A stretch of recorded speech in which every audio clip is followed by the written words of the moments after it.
welcome back to On Point from the Summerdale Church of Christ.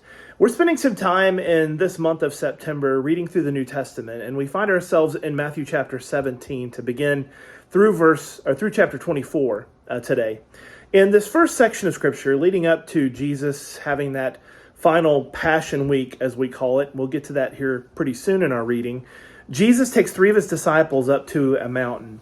He takes Peter, James, and John. As he goes up there, it says he's transfigured in their presence. He and Elijah and Moses appear in some kind of an arrayed, glorious clothing that is bright, and they are in complete awe. In fact, Peter will say, look, I want to just build 3 temples and stay here forever.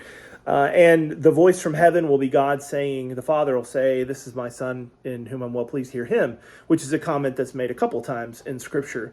And the disciples understood that, but sometimes they get caught up in the moment. This happens when they're on the boat and they think they're going to sink. This happens whenever people are coming to them and they're hungry and they're not sure what to do, which we've covered 2 of those stories in the previous day's reading. And he's getting his disciples ready for something amazing. Now, what's interesting, too, is when he comes down off the mountain, that they have a miracle they need to perform because they were unable to do it, the other disciples that were present. And Jesus is kind of brought down back into the valley to remind himself and to remind his disciples there's still a little bit of teaching that needs to be done.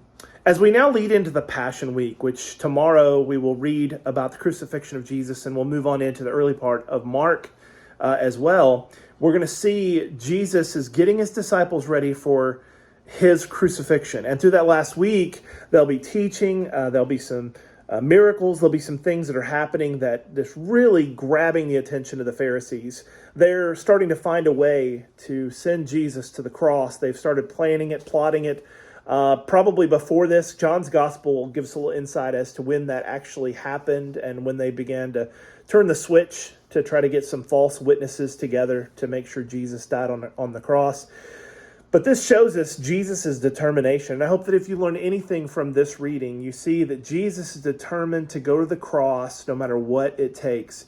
And it shows us also his great love for us to make sure that we have a home in heaven. I hope that blesses you. Hope you enjoyed our reading. Look forward to spending some time tomorrow in the Gospel of Mark, if you can believe it. I hope you continue to study along with us. Thanks for tuning in to On Point.